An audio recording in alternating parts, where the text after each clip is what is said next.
Hello friend.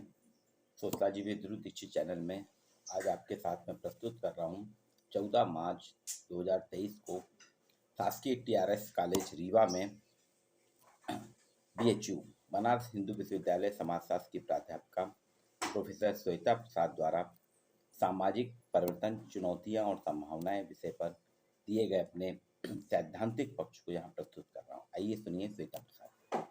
Entries on the dais. Actually नाम बहुत ज़्यादा है यहाँ पर और किसी का नाम छूट गया तो वो सही नहीं होगा, तो इसलिए बच्चा सिंह अतिथिगण, हमारे सहभागी शिक्षक शिक्षिकाएं जो यहाँ मौजूद हैं, स्टूडेंट्स, जैसा कि इस सेमिनार संगोष्ठी का विषय है सामाजिक परिवर्तन, चुनौतियाँ एवं संभावनाएं, तो समाज जो है, एक समाज शास्त्री होने के नाते हम कोशिश करेंगे थोड़ा बोलें, लेकिन समाज शास्त्रीय दृष्टिकोण से बोलने की कोशिश करेंगे। यहाँ पर समाज की जब भी हम बात करते हैं और परिवर्तन की बात करते हैं, ये एक ऐसा इशू रहा है, ये एक ऐसा टॉपिक है जिस पे हमेशा से चर्चा होती रही है। ऐसा नहीं कि जब तक चर्चा नहीं होती थी समाज परिवर्तित नहीं हो रहा था, बिना चर्चा के भी समाज में परिवर्तन लगातार जारी थे। लेकिन अगर हम अपने फाउंडिंग फादर्स को देखें, समाज शास्त्र की शुरुआत से ही सामाजिक परिवर्तन एक इम्पॉर्टेंट विषय के रूप में, एक महत्वपूर्ण टॉपिक के रूप में डिस्कस होता रहा है। मतलब सबकी इस बात में इंटरेस्ट रही है कि समाज परिवर्तित होता है और समाज कैसे परिवर्तित होता है, किन कारणों से परिवर्तित होता है। जब हम समाज और उसमें होने वाले परिवर्तनों को देखने की कोशिश करते हैं, मुख्यतः दो प्रकार से हमें दिखाई देते हैं ये परिवर्तन। एक जो समाज का परिवर्तन है, जिसमें लंबा समय लगता है, एक स्टेज से लेकर समाज जब दूसरे स्टेज में एंटर करता है। और जब हम ये बोल रहे हैं, मेरा ये मतलब नहीं है कि जब समाज एक स्टेज से दूसरे स्टेज में एंटर करता है तो कोई क्लियर कट या ऐसा कोई नीट डिस्टिंक्शन होता है, ओवरलैपिंग रहती है तब भी। और समाज के अंदर चलने वाले परिवर्तन जो हमेशा ही हर समय पर मौजूद होते हैं। समाज पे चलने वाले परिवर्तन, हर समय पे होने वाले परिवर्तन मेनली प्रकारवादियों को बहुत ज़्यादा पसंद है समाज शास्त्र में। क्यों? क्योंकि वो स्टेटस को मेंटेन करने में विश्वास रखते हैं, समाज में संतुलन बना रहे, ये उनकी प्राथमिकता होती है। तो इसलिए प्रकारवादी जो हैं, धीरे धीरे समाज में होने वाले परिवर्तन को, जो स्टेटस को चैलेंज ना करे, उसको वरीयता देते हैं। दूसरी ओर अगर हम लोग कॉन्फ्लिक्ट थियरिस्ट को देखें तो वो समाज में अचानक होने वाले परिवर्तन को ज़्यादा महत्व देते हैं। उसका कारण ये है कि वो चाहते हैं शेकअप, मतलब समाज में जितनी भी संस्थाएं हैं उन्हें आमूल चूल बदल दिया जाए, क्योंकि उनका मानना है कि समाज जो है असमानताओं पर आधारित होता है।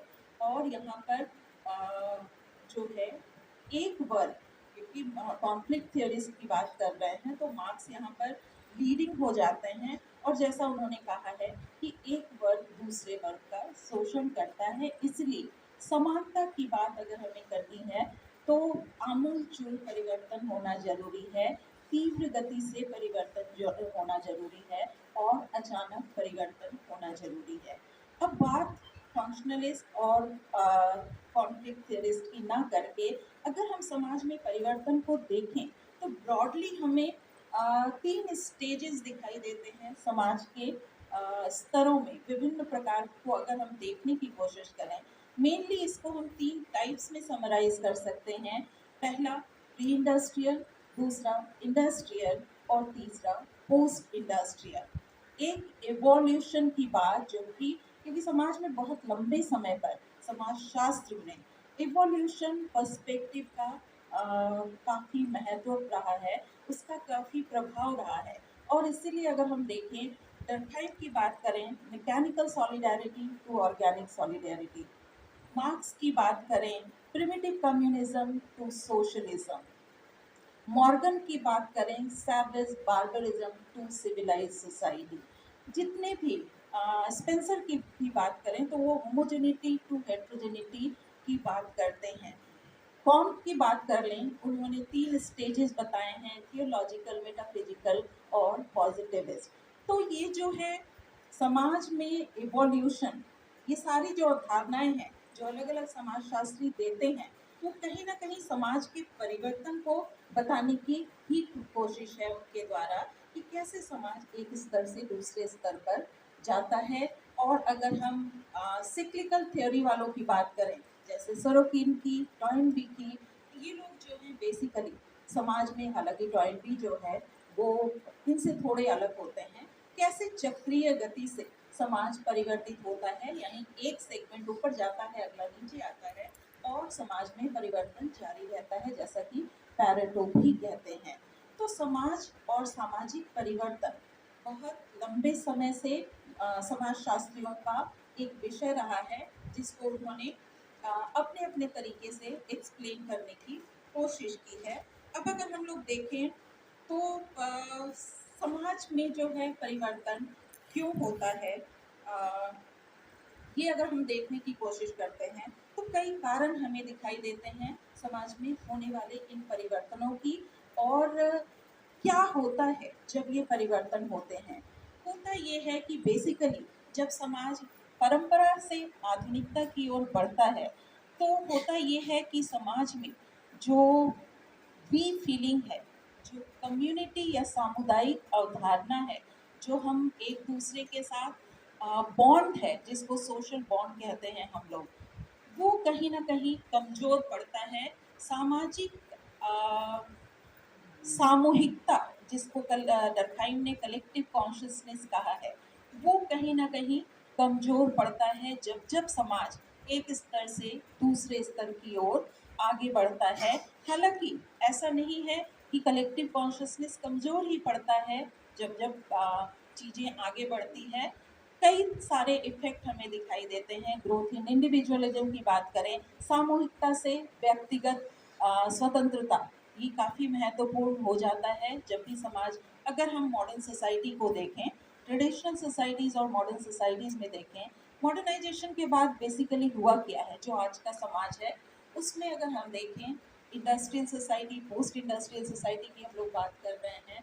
मॉडर्न सोसाइटी की अगर हम बात करें तो हम लोगों को इंडस्ट्रियल सोसाइटी की बात करनी चाहिए। पोस्ट इंडस्ट्रियल, पोस्ट मॉडर्न या लेट मॉडर्न सोसाइटी के रूप में जाना जाता है। तो मॉडर्न सोसाइटी की जब हम बात करते हैं, यहाँ पर क्या होता है, सामूहिकता से व्यक्तिगत स्वतंत्रता की ओर लोग बढ़ते हैं। अब इसके दुष्प्रभाव भी हो सकते हैं, यानी परिवर्तन है जो चुनौती लेकर आ रहा है। कैसी चुनौती? सामूहिकता के लिए चुनौती। लेकिन दूसरी ओर वो व्यक्तिगत फ्रीडम को बढ़ावा भी दे रहा है, जिसको हम एक अपॉर्चुनिटी के रूप में देख सकते हैं। डर्कहाइम ने ये कहा है कि जब जब जो है समाज परिवर्तित होता है, और ऐसा नहीं है कि सिर्फ सिंपल सोसाइटी यानी मैकेनिकल सॉलिडारिटी की सोसाइटी में ही जो है सॉलिडारिटी पाया जाता है, क्योंकि ऑर्गेनिक सॉलिडारिटी जहाँ पर इंटरडिपेंडेंस बहुत ज़्यादा होता है, सभी एक दूसरे से जुड़े होते हैं, तो कहीं ना कहीं सोशल सॉलिडारिटी को वहाँ भी बढ़ावा मिलता है।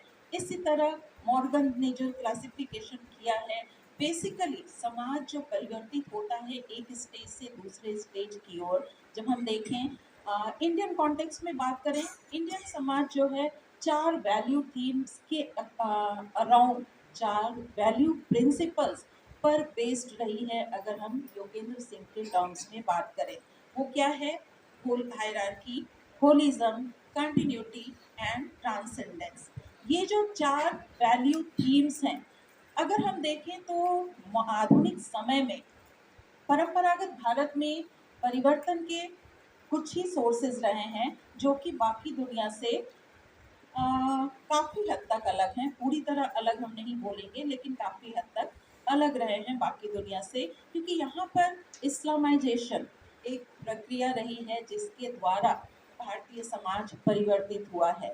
यहाँ पर संस्कृताइजेशन, वेस्टर्नाइजेशन आया जब यहाँ पर मेनली ब्रिटिश रूल जो था उसके एक्सपोजर के द्वारा वेस्टर्नाइजेशन की प्रोसेस शुरू होती है, जिसके बाद मॉडर्नाइजेशन आता हुआ दिखाई देता है।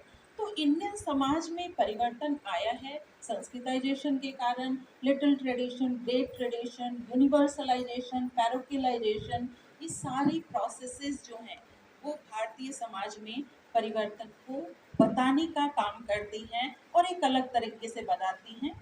कॉन्टेक्स्ट स्पेसिफिक हम इनको कह सकते हैं प्रक्रियाएं, जो कि भारतीय समाज में परिवर्तन को बताती हैं। अब अगर मॉडर्न समय में भारतीय समाज को देखें तो ये दूसरी कंट्रीज से बहुत अलग नहीं दिखाई देता, क्योंकि वही सारी चीज़ें मॉडर्नाइजेशन का जो लैंडमार्क माना जाता है, मैकडोनाल्डाइजेशन एक वर्ड यूज किया जाता है। मैकडोनल्ड तो हमारे यहाँ भी है और हम लोग भी उसको उतनी ही वरीयता देते हैं। बच्चों की बर्थडे पार्टी में हम मंदिर जाने की बजाय मैकडोनल्ड में जाकर पार्टी करना प्रेफर करते हैं। तो परिवर्तन जो है मॉडर्न तरीकों से हमारे यहाँ भी आता हुआ दिखाई दे रहा है। लेकिन हम इन परिवर्तनों को उन 4 वैल्यू पैटर्न्स पे देखने की कोशिश करेंगे। होलिज्म, हायरार्की, हमारे यहाँ कास्ट बेस्ड हायरार्की हुआ करता था, लेकिन आज अगर हम देखें मल्टीपल फॉर्म्स हायरार्की के दिखाई देते हैं, जिसमें जेंडर भी एक फॉर्म है और इसी कारण हम इंटरसेक्शनैलिटी की बात करते हैं। रेंशॉ का जो टर्म है इंटरसेक्शनैलिटी, क्योंकि किसी भी हायरार्किकल सोसाइटी में अगर हमें डिफरेंट सेगमेंट्स की रियलिटी को जानना है तो इंटरसेक्शनैलिटी एक एनालिटिकल टूल की तरह हमें अप्लाई करना ही होगा। होलिज्म, होलिज्म में भारतीय समाज में हमेशा ही समूह, बेसिकली होलिज्म बताता ये है कि समूह और व्यक्ति के बीच में कैसा संबंध होना चाहिए, और होलिज्म ने हमेशा ये बताया है कि व्यक्ति की बजाय समूह को वरीयता मिलनी चाहिए, और यही हमारे भारतीय समाज का आधार भी रहा है। हम व्यक्तियों को नहीं, सामूहिकता को हमेशा वरीयता देते रहे हैं। लेकिन आज के समय में अगर हम भारतीय समाज में भी होने वाले परिवर्तन को देखें तो वो होलिज्म का जो कॉन्सेप्ट है हमारे यहाँ का, वो बदलता हुआ दिखाई दे रहा है, क्योंकि इंडिविजुअलिज्म यहाँ भी बढ़ता दिखाई दे रहा है। और अगर ऐसा नहीं होता तो ओल्ड एज होम्स की संख्या नहीं बढ़ रही होती। हर कोई अपना अपने बारे में सोच रहा है, और समाज तो छोड़िए, परिवार के बारे में भी सोचना उन्हें बहुत ज़्यादा मंजूर नहीं है। ये पूरे समाज की रियलिटी है, हम ये नहीं बोल रहे, हम जस्ट जो चेंजेस आ रहे हैं उनको कैप्चर कर रहे हैं। कंटिन्यूटी की अगर बात करें तो कंटिन्यूटी की जगह हम देखते हैं हिस्टोरिसिटी, ये दिखाई दे रहा है। ट्रांसेंडेंस, जहाँ पर कि बेसिकली कुछ क्वेश्चन नहीं किया जा सकता, लेकिन आज का समय वेबर की ब्यूरोक्रेसी का समय है, जहाँ रैशनलिज्म एक इम्पॉर्टेंट क्राइटेरिया है। तो जब हम ट्रांसेंडेंस को देखते हैं तो रैशनल वहाँ पर नहीं हुआ जा सकता, और अगर हम रैशनल हैं तो ट्रांसेंडेंट नहीं हो सकते। तो यानी परिवर्तन इस वैल्यू थीम में भी आया हुआ है। तो भारतीय समाज जो है बहुत सारे परिवर्तनों से गुजर रहा है, और परिवर्तनों से डरना क्यों? अगर परिवर्तन नहीं होता, इंडस्ट्रियल जो रेवोल्यूशन है वो नहीं आता, समाज प्री इंडस्ट्रियल से इंडस्ट्रियल की ओर आगे नहीं बढ़ा होता, तो हम लोग समाजशास्त्र ही नहीं पढ़ रहे होते, क्योंकि समाजशास्त्र का उदय ही इंडस्ट्रियलाइजेशन की देन है, उससे उपजी हुई समस्याओं की देन है, कि जो समस्याएं इंडस्ट्रियलाइजेशन के बाद समाज में आई थी उसी का अध्ययन करने के लिए तो समाजशास्त्र विषय का उदय होता है। मूव करते हैं, क्योंकि हमको स्केचेस में बात करनी है, बहुत डिटेल में नहीं जाना चाहते। तो पोस्ट इंडस्ट्रियल सोसाइटी की ओर आते हैं, एक ऐसा समाज जहाँ इंफॉर्मेशन टेक्नोलॉजी, नॉलेज बहुत ज़्यादा इम्पोर्टेंट रोल प्ले करता है। इस समाज में भी अगर हम देखें, परिवर्तन बहुत तेज गति से हो रहा है। इंडस्ट्री 4.2 की 0 की बात कर रहे हैं हम लोग, एजुकेशन 4.0 की बात कर रहे हैं।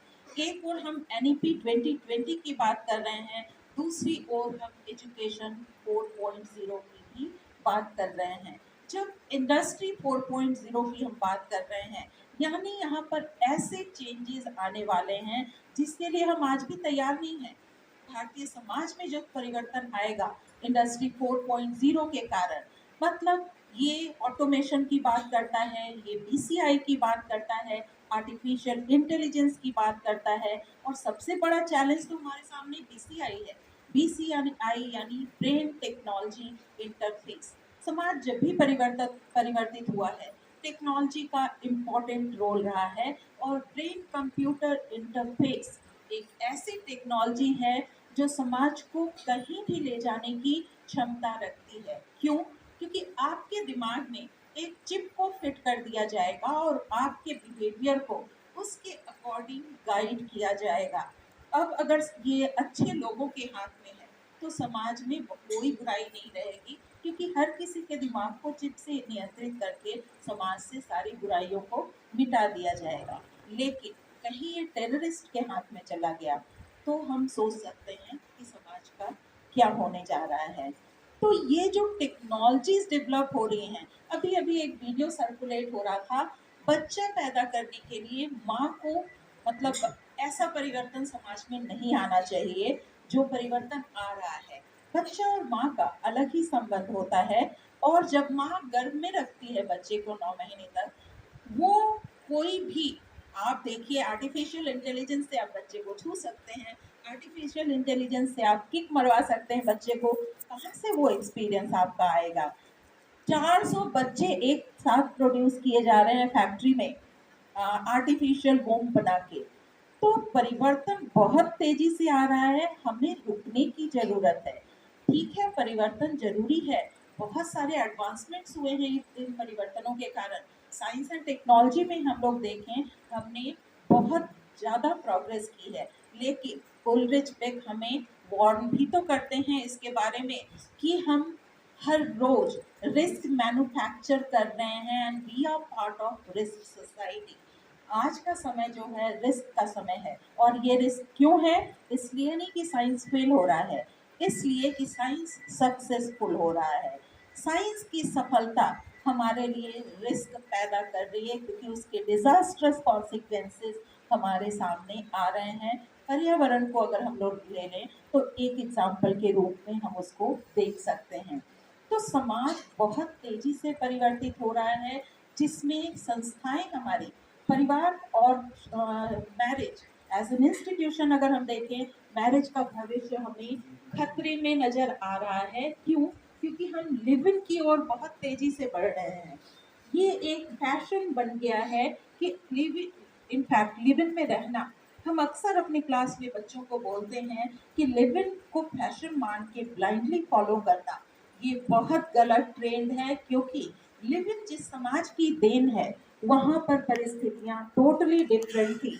हमारे समाज में वो परिस्थिति नहीं है, तो कम से कम हम वो चीजों को ना अपनाएं जो हमारे लिए हानिकारक है। लेकिन ग्लोबलाइजेशन का दुष्परिणाम कहिए या अच्छाई कहिए, दुष्परिणाम है ये तो डेफिनेटली। हाँ, ग्लोबलाइजेशन की अच्छाइयाँ भी रही हैं। हालांकि अच्छाई कहेंगे क्या, क्योंकि 3 साल हम लोगों ने कोरोना को ऐसे झेला है, अगर ये ग्लोबलाइजेशन नहीं होता और हमारी जो पैंडेमिक जो ये आया है तो इतनी ग्लोबल नहीं होती, क्योंकि मूवमेंट बहुत फ्रिक्वेंट है। हमारे देश में तो था भी नहीं, वो जो फॉरेन टूरिस्ट का ग्रुप आया है उसने इसको फैलाना शुरू किया है, और हम लोगों ने बहुत तेजी से उसको एक्सेप्ट करना शुरू कर दिया, क्योंकि बहुत दिन तक तो हम मानते ही नहीं थे कि कोरोना जैसी भी कोई चीज़ है।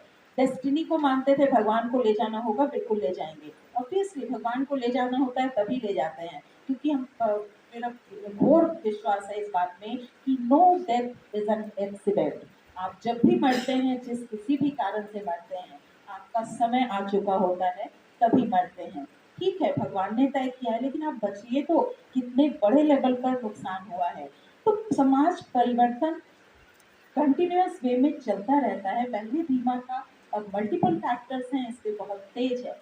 हमें परिवर्तन को अपॉर्चुनिटीज में बदलने के लिए रुकने की जरूरत है, विचार करने की जरूरत है, एक पॉज जिसको हम कहेंगे वो लेने की ज़रूरत है और अपने आप पर, अपने समाज पर और विश्व पर नज़र डालने की ज़रूरत है कि हमें उनके यहाँ से क्या लेना है और क्या छोड़ना है। हमारी संस्कृति की ओर पूरी दुनिया मुड़ रही है और बहुत ज़्यादा इसको लोग पसंद कर रहे हैं। जैसे अभी आपने सुना हम विदेश से लौटे हैं, सही हम मिशिगन स्टेट यूनिवर्सिटी में थे विजिटिंग फेलो। वहाँ पर अमेरिकन, प्योर अमेरिकन, इंडिया से जो गई है, जूनियर असिस्टेंट प्रोफेसर है वो एक दिन बिना नॉनवेज के खाना नहीं खा सकती, लेकिन वो अमेरिकन जो प्रोफेसर है, डीन है वहाँ पर, लिंडा, प्रोफेसर लिंडा, वो नॉनवेज टच भी नहीं करती। तो मेरे लिए खाना आसान हो गया था क्योंकि हम भी नॉनवेज वाले नहीं हैं। तो आपको ये अपनाना है। समाज जो है परिवर्तन चलता रहेगा, पर क्या हर परिवर्तन के पीछे भागना जरूरी है?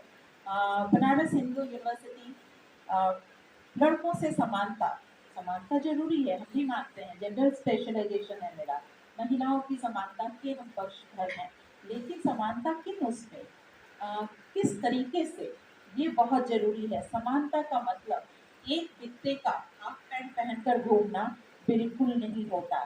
समानता का मतलब है आप अपनी संस्कृति से, अपनी जड़ों से जुड़े रहकर आसमान की ऊंचाइयों को अगर छू सकते हैं तो वो है सही मायने में समानता। लड़कों की तरह गालियां देना हमने देखा है बनारस हिंदू यूनिवर्सिटी की सड़कों पे, मतलब धुआंधार वो गाली दे रही थी कि मेरे होश फाख्ता हो गए। वो लड़की थी, क्यों? क्योंकि उसको समान दिखता था। ये समानता प्लीज समझिए, हमें ऐसी समानता की बिल्कुल जरूरत नहीं है। हमें समान होना है, लेकिन ये समानता वो नहीं है जो हम देख रहे हैं। हमें मतलब अपॉर्चुनिटीज की समानता चाहिए, हमें डिसीजन मेकिंग में समानता चाहिए, हमें अधिकार चाहिए, लेकिन उसका मतलब हम लड़के बन जाएं, ये बिल्कुल नहीं होना चाहिए। तो यहाँ पर स्टूडेंट्स हैं, हम जानबूझकर इस बात को उठा रहे हैं कि समान होने का रियल मतलब समझिए। तो इन्हीं शब्दों के साथ, क्योंकि परिवर्तन एक ऐसा विषय है जिसमें हम लगातार बोलते रह सकते हैं और उसका कोई मतलब नहीं है, सबको भी जाना है, हमको पता है। और 10 मिनट का समय दिया था, होपफुली हमने ज़्यादा ना लिया हो और हम इन शब्दों के साथ रुकना चाहेंगे। Thank you.